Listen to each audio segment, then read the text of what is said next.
something Remington Ryde does. I'm going to introduce the boys for you right now. Probably the hardest working boys in bluegrass music. I keep them busy about 4 days a week traveling through the country and Canada playing the music that we love, bluegrass. So I'm going to start over here on the fiddle this afternoon. He's one of the finest traditional bluegrass fiddle players in the country. Played with some of the greats, Mr. James King, Mr. Junior Sisk, Melvin Goins, and I got him locked in at Remington Ryde. He's endorsed by Black Diamond Strings and Super Sensitive Strings. And folks, it doesn't get much better on the fiddle than this man over here standing with it. Would you give a nice big round of applause, Mr. Greg Moore on the fiddle, everybody?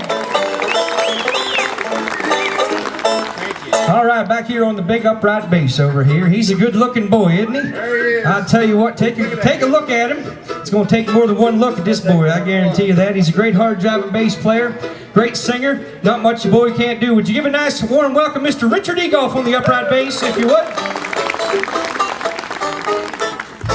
Fellow on the mandolin, one of the finest mandolin players you're going to find, and he started out with me years ago when I first started the band with me on the mandolin, and took some time off, let me travel a whole lot of miles, and came back with me on the mandolin. Wouldn't have it any other way. He's a great tenor singer, and what a good boy he is. Would you give a nice warm welcome, Mr. Rich Crotzer on the fine mandolin? And the fellow on the 5-string banjo. He's something else, folks. How many folks know this man on the 5-string? Oh man, how many people tell your friends you know this man on the 5-string? He's a good boy. He's one of the finest 5-string banjo players you're going to find. He's endorsed by Daring Banjos, and I love this man, love his faith, and I love his banjo playing. And I'll tell you what, folks, I remember the first time I met him. I was 6 years old when I first met this banjo player. My dad said, "Son, I want to take you down to Sunset Park. You got to see this banjo player." You were at Sunset Park? I was 6 years old at Sunset Park. So we went down to Sunset Park. We pulled in that day, looked up on stage, and there he was. I said, "Dad, where in the world did you hear about this banjo player?" He said, "Well, son, when I was your age, my dad took me to go see him as well." Would you give a nice hand to one the other Mr. Billy Lee Cox on the 5-string banjo? Thank you so much. The guy doing all the talking, he needs no introduction. Say a few words. The guy doing all the talking. It's hard to believe he's only 30 years old. Runs a bluegrass festival, runs a bluegrass band, I'm telling you. Just started shaving 2 weeks ago.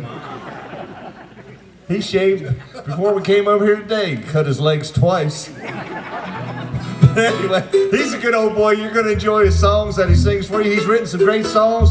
Got that one called Grandpa Was My Guide, getting a lot of airplay around the country, and we sure appreciate it. Why don't you put your hands together for the leader of the band, Mr. Ryan Frankhauser, please. Thank you, everybody.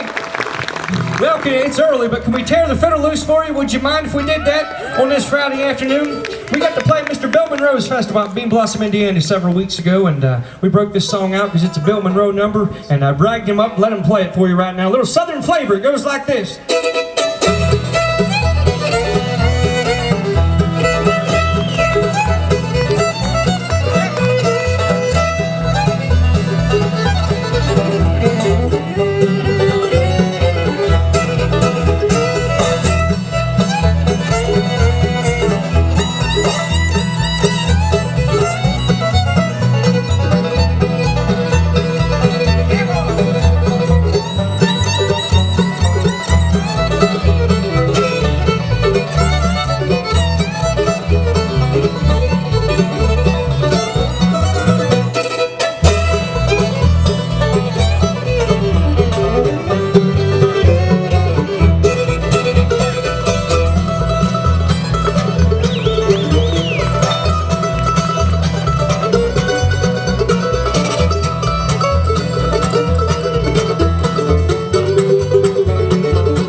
We appreciate it.